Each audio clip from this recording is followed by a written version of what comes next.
नमस्कार दोस्तों, स्वागत है आपका आज की हमारी इस NCERT हिंदी की क्लास में। तो हम लोग तैयारी कर रहे हैं एस्टेट 2023 TGT PGT हिंदी की, इसके अलावा HPSC PGT Hindi subjective exam की। तो आज की क्लास में हम लोग NCERT कवि और लेखक पढ़ेंगे, क्योंकि यहाँ से प्रश्न बनते ही बनते हैं। अगर एस्टेट की बात करें तो वहाँ भी किसी भी लेखक और कवि की जो विशेषताएं होती हैं उनमें से प्रश्न पूछा जाता है कि मतलब वो ऐसे थे या नहीं। ठीक है। इसके अलावा HPSC PGT Hindi subjective exam की बात करें तो डेट आ गई है, 16 दिसंबर को पेपर है। तो उसमें भी आपसे लेखक परिचय कवि परिचय पूछा जा सकता है। तो बिल्कुल हम अलग तरीके से एक लेखक कवि को पूरी तरीके से पढ़ने की कोशिश करेंगे। तो शुरू करते हैं आज की क्लास। ये TGT लेवल पर भी हेल्पफुल रहेंगे लेखक परिचय, और PGT लेवल पर भी, क्योंकि TGT में भी महादेवी वर्मा है, जनेंद्र कुमार है। ठीक है। तो पढ़ते हैं फिर आज की ये क्लास हम। सबसे पहले महादेवी वर्मा है, तो उनका जन्म कब हुआ था? 1907 में फर्रुखाबाद उत्तर प्रदेश में हुआ था। डेट याद रखनी, 1907 में हुआ। इनकी मुख्य रचनाएं हैं दीपशिखा, यामा, जो कि काव्य संग्रह है। ठीक है। ये भी याद रखना है कि कौन से काव्य संग्रह है, कौन से निबंध संग्रह है। ठीक है। तो दीपशिखा और यामा हो गए काव्य संग्रह। श्रृंखला की कड़ियाँ, आपदा, संकल्पता, भारतीय संस्कृति के स्वर, ये हो गए उनके निबंध संग्रह। इसके बाद अतीत के चलचित्र, स्मृति की रेखाएं, पथ के साथी, मेरा परिवार। तो इनमें से पथ के साथी संस्मरण है, जबकि अतीत के चलचित्र, स्मृति की रेखाएं और मेरा परिवार क्या है? रेखा चित्र है। ठीक है। तो संस्मरण में पथ के साथी आ जाता है। आगे है प्रमुख पुरस्कार, इनको क्या क्या मिला हुआ है? ज्ञानपीठ पुरस्कार मिला है, जो कि यामा संग्रह के लिए मिला 1983 में, याद रखना है। उत्तर प्रदेश हिंदी संस्थान का भारत भारती पुरस्कार मिला। उसके बाद पद्म भूषण 1956 में मिला, ये भी याद रखना है। 1987 में इलाहाबाद में इनका निधन हो जाता है। इनमें कौन कौन सी विशेषताएं थी, किस क्षेत्र में ये प्रसिद्ध हुई, ये सारी चीज़ें देखनी है। तो साहित्य सेवी और समाज सेवी दोनों रूपों में महादेवी वर्मा की प्रतिष्ठा रही है। महात्मा गांधी के प्रभाव से उन्होंने समाज कल्याण के क्षेत्र में निरंतर कार्य किया है। तो इन पर किनका प्रभाव था? महात्मा गांधी जी का। नारी शिक्षा के प्रसार के लिए प्रयाग महिला विद्यापीठ की स्थापना की थी। तो प्रयाग महिला विद्यापीठ की स्थापना किसने की थी? महादेवी वर्मा जी ने। छायावाद के 4 स्तंभ माने जाते हैं और उनमें महादेवी वर्मा जी का नाम आता है। ठीक है। आगे है काव्य में इनकी आंतरिक वेदना और पीड़ा व्यक्त हुई है। ध्यान रखना है, काव्य में इनकी आंतरिक वेदना और पीड़ा व्यक्त हुई है, जबकि गद्य में गहरा सामाजिक सरोकार स्थान पाता है।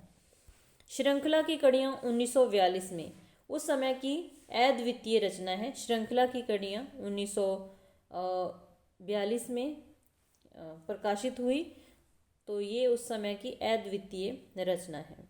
समाज के शोषित पीड़ित तबके को उन्होंने अपनी गद्य रचनाओं में नायकत्व प्रदान किया है। भक्तिन महादेवी वर्मा जी का प्रसिद्ध संस्मरणात्मक रेखा चित्र है। तो भक्तिन जो 12वीं कक्षा में रचना लगी हुई है, उसकी विधा है संस्मरणात्मक रेखा चित्र, और ये स्मृति की रेखाओं में संकलित है।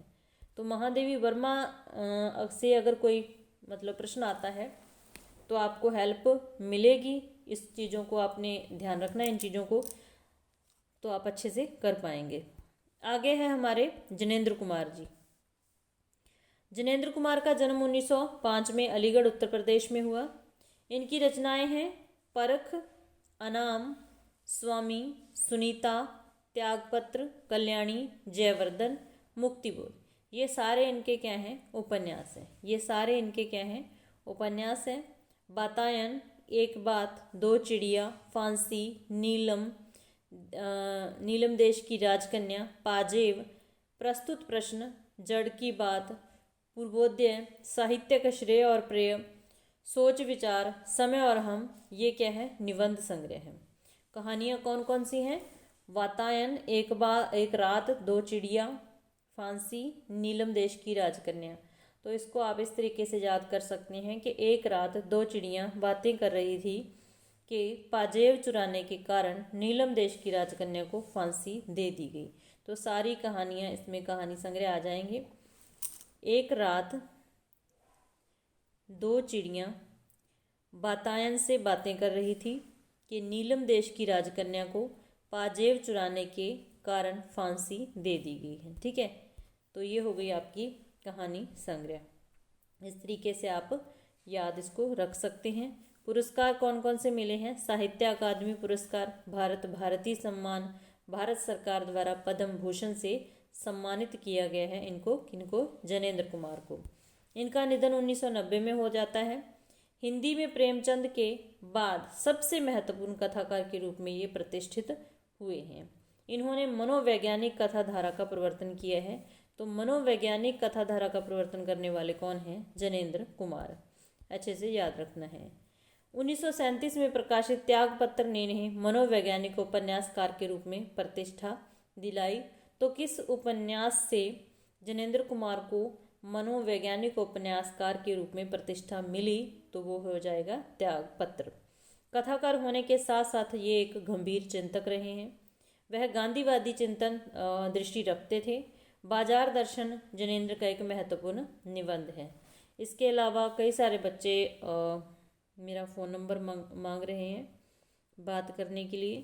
तो आपको मैं बता दूं कि आपको पता है स्कूल जाना होता है, सुबह सुबह जल्दी जल्दी घर का करके फिर स्कूल भी जाना होता है, फिर वापस आके घर संभालना होता है।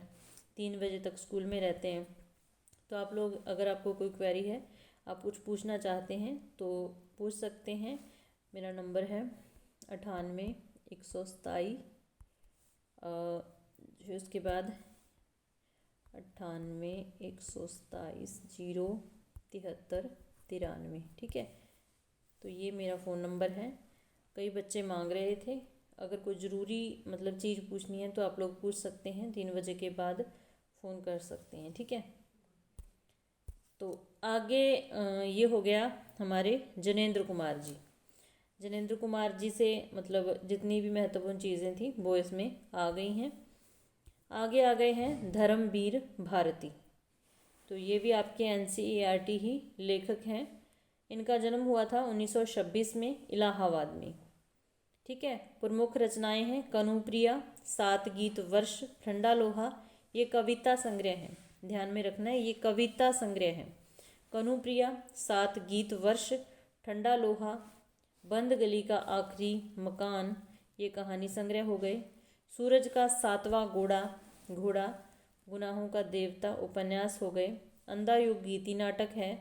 पश्चती कहानी, पश्चती और कहनी अनकहनी, मानव मूल्य और साहित्य, ठेले पर हिमालय, ये सारे निबंध संग्रह हैं। तो ये इनकी सारी इम्पोर्टेंट रचनाएं हैं, यहाँ से प्रश्न बनते ही बनते हैं, तो ध्यान में रखनी है। इसके बाद इनको सम्मान मिला पद्मश्री, व्यास सम्मान, साहित्य के कई अन्य राष्ट्रीय पुरस्कार। ठीक है, तो ये इनको मिले हैं। निधन हो गया था 1997 में। ठीक है, 1997 में। गुनाहों का देवता उपन्यास से लोकप्रिय प्राप्त हुई, इनको लोकप्रियता प्राप्त हुई। ठीक है, धर्मवीर भारती का स्थान आज़ादी के बाद के साहित्यकारों में विशेष स्थान रखता है। उनके लेखन की मुख्य विशेषताएं यह है कि यह हर उम्र के और हर वर्ग के पाठकों में लोकप्रिय हुए।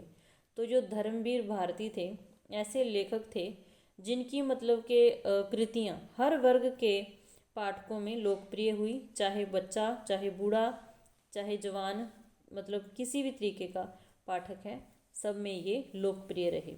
उनकी रचनाओं में व्यक्ति की स्वतंत्रता ही सर्वोपरि है। उनकी रचनाओं में व्यक्ति की स्वतंत्रता ही सर्वोपरि है। गुनाहों का देवता एक सरस तथा भावपूर्ण प्रेम कथा है। तो गुनाहों का देवता क्या है? एक प्रेम कथा है, ये भी ध्यान में रखनी है। सूरज का 7वां घोड़ा पर फिल्म बन चुकी है।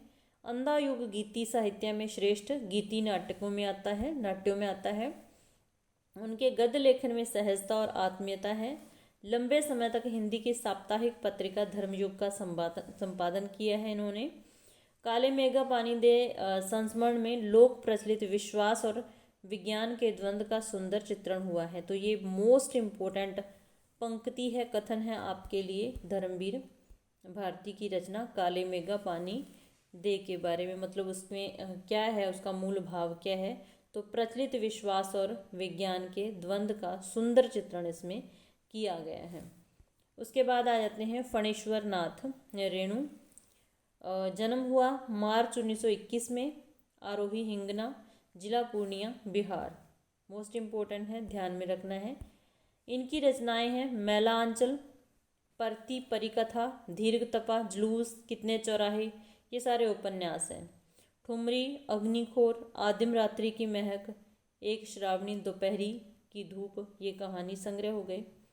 ऋण जल धन जल, बन तुलसी की गंध, श्रुत अश्रुत, पूर्व, ये संस्मरण हो गए। नेपाली कथा रिपोर्टाज है तथा रेणु रचनावली 5 खंडों में इनका संकलित है, 5 खंडों में संकलित है। ठीक है। इनका निधन 11 अप्रैल 1977 में पटना में हुआ। और हिंदी साहित्य में आंचलिक उपन्यासकार के रूप में प्रतिष्ठित कथाकार हैं ये फणीश्वर नाथ रेणु। राजनैतिक एवं सामाजिक आंदोलनों में सक्रिय रहे। उनका बहुचर्चित आंचलिक उपन्यास मैलांचल प्रकाशित हुआ है। पहलवान की ढोलक उनकी एक कहानी है। रेणु जी ने गद्य में भी संगीत पैदा कर दिया है। तो पहलवान की ढोलक एक ऐसी ही कहानी है। ठीक है। तो ये थे हमारे आज के NCERT लेखक कवि। ठीक है। तो आगे हैं विष्णु खरे। आगे कौन है? विष्णु खरे। जन्म हुआ 9 फरवरी 1940 में, छिंदवाड़ा मध्य प्रदेश में। रचनाएं हैं एक गैर रोमानी समय में, एक गैर रोमानी समय में, खुद अपनी आँख से, सबकी आवाज़ के पर्दे में, पिछला वाक्य, ये सारे कविता संग्रह हैं। एक गैर रोमानी समय में, खुद अपनी आँख से, सबकी आवाज़ के पर्दे में, पिछला वाक्य, सारे कविता संग्रह हैं। आलोचना की पहली किताब इनकी आलोचना है, मुख्य रूप से याद रखनी है। आलोचना की पहली किताब इनकी एक आलोचना है। सिनेमा पढ़ने के तरीके, सिनेमा, मध्य प्रदेश और अन्य कविताएं भी हैं इनकी। T.S. एलियट मतलब अनुवाद किए हुए हैं ये। यह चाकू समय, उसके बाद काले वाला। तो ये सारे के सारे अनुवाद हैं, ये भी ध्यान रखने हैं। मतलब कौन सा अनुवाद का नाम है और किसकी रचना है, अच्छे से इसको ध्यान में रखना है। पुरस्कार मिले रघुवीर सहाय सम्मान। मुख्य रूप से ये पूछ लिया जाता है कि रघुवीर सहाय सम्मान किसको मिला हुआ है, तो याद रखना है। हिंदी अकादमी दिल्ली का सम्मान, शिखर सम्मान, मैथिली शरण गुप्त सम्मान, फिनलैंड का राष्ट्रीय सम्मान, knight of the order of the white rose. ठीक है। तो ये सारे सम्मान इनको मिले हुए हैं। निधन हो गया था 19 सितंबर 2018 को। 19 सितंबर 2018 को इनका निधन हो गया। और इनमें क्या क्या खास चीज़ें थी, क्या क्या खास बातें थी। समकालीन हिंदी कविता और आलोचना में विष्णु खरे एक विशिष्ट हस्ताक्षर हैं। तो इनका संबंध समकालीन हिंदी कविता और आलोचना से था। उन्होंने विचारपरक कविताएं और आलोचनात्मक लेख भी लिखे हैं। 1971-73 में उन्होंने चेकोस्लोवाकिया की राजधानी प्राग के फिल्म क्लब की सदस्यता प्राप्त की। ठीक है, ये भी याद रखना है, अच्छा पॉइंट है ये। उन्होंने फिल्म को समाज, समय और विचारधारा के लोक में देखा है। एक किताब की भूमिका में लिखा है कि जितना गंभीर काम हमारे सिनेमा पर यूरोप और अमेरिका में हो रहा है, शायद उसका शतांश भी हमारे यहाँ नहीं है। तो ये कथन पूछा जा सकता है, अच्छे से याद रखना है।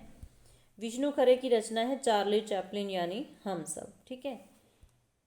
आगे है रजिया सज्जाद जहीर। जन्म हुआ 15 फरवरी 1917 में, अजमेर राजस्थान में।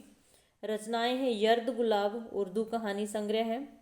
तो कौन सी भाषा का संग्रह है, ऐसे भी प्रश्न बन सकता है। यर्द गुलाब उर्दू कहानी संग्रह है। सम्मान मिले सोवियत भूमि नेहरू पुरस्कार, उर्दू अकादमी उत्तर प्रदेश, अखिल भारतीय लेखिका संघ अवार्ड। निधन हो गया 18 दिसंबर 1979 में। ठीक है।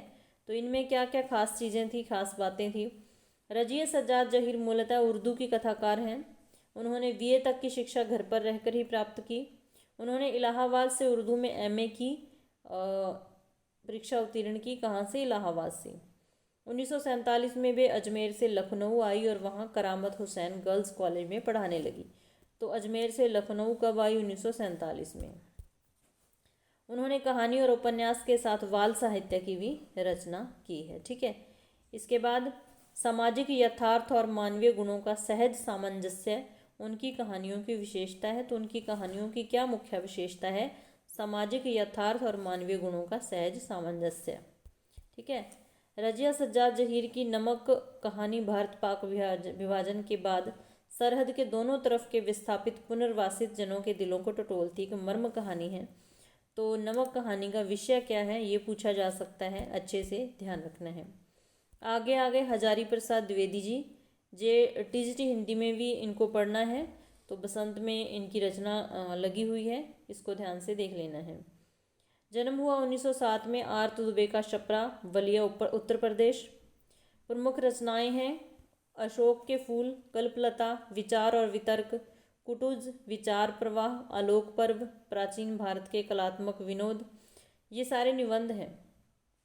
बाण भट्ट की आत्मकथा, चारू चंद्रलेख पुनर्नवा, अनाम दास का पोथा, ये उपन्यास है। उपन्यास के नाम याद रखने हैं। सूर साहित्य, कबीर, मध्यकालीन बोध का स्वरूप, नाथ संप्रदाय, कालिदास की लालित्य योजना। तो सूर, कबीर, कालिदास, इस नाम से इनकी जो रचनाएं हैं किनकी है? हजारी प्रसाद द्विवेदी जी के है। योजना। फिर हिंदी साहित्य का आदिकाल, हिंदी साहित्य की भूमिका, हिंदी साहित्य उद्भव और विकास। तो हिंदी साहित्य में कौन कौन से साहित्य इनके लिखे हुए हैं? हिंदी साहित्य का आदिकाल, हिंदी साहित्य की भूमिका, हिंदी साहित्य उद्भव और विकास। आलोचना, ये आलोचनात्मक साहित्य इतिहास है। संदेश रासक पृथ्वीराज रासो, नाथ सिद्धों की वानियाँ, विश्व भारती पत्रिका का है, इन्होंने संपादन भी किया है। ठीक है, ये भी आपने थोड़ा ध्यान में रखना है। पुरस्कार एवं सम्मान, साहित्य अकादमी आलोक पर्व पर मिला, भारत सरकार द्वारा पद्म भूषण, लखनऊ विश्वविद्यालय द्वारा डी.लिट की उपाधि मिली। अगर क्लास थोड़ी सी भी अच्छी लगे तो एक बार लाइक जरूर कर दिया करो। ठीक है। मृत्यु सन 1979 में दिल्ली में हुई। हजारी प्रसाद द्विवेदी जी में एक साथ कबीर, रविंद्रनाथ व तुलसी एकाकार हो उठते हैं। तो ये मुख्य पॉइंट है इनके बारे में। तो ऐसे कौन से कवि लेखक हैं जिनमें कबीर, रविंद्रनाथ और तुलसी एक साथ एकाकार हो उठते हैं? वे स्त्री को सामाजिक अन्याय का सबसे बड़ा शिकार मानते थे। मानवता और लोक से विमुख कोई भी विज्ञान, तंत्र मंत्र, विश्वास या सिद्धांत उन्हें ग्राह्य नहीं है। मानव की जिजीविषा और विजय यात्रा में उनकी अखंड आस्था है। वे मानवतावादी साहित्यकार व समीक्षक के रूप में प्रतिष्ठित हैं। शिरीष के फूल लेखक के संग्रह कल्पलता से लिया गया है। तो ये भी ध्यान रखना है। ठीक है। तो ये थी आज की हमारी क्लास। इसी तरीके से जो जो मुख्य लेखक कवि हैं उनको हम पढ़ने की कोशिश करेंगे, क्योंकि ज़्यादातर क्वेश्चन लेखक कवि के बारे में पूछे जाते हैं। तो उम्मीद है आपको हेल्प मिलेगी इस तरीके से पढ़ने में। क्लास अच्छी लगे तो लाइक कर देना, चैनल पर नए हो तो चैनल को सब्सक्राइब कर लेना। मिलते हैं फिर ऐसे ही नेक्स्ट क्लास में। क्लास देखने के लिए धन्यवाद।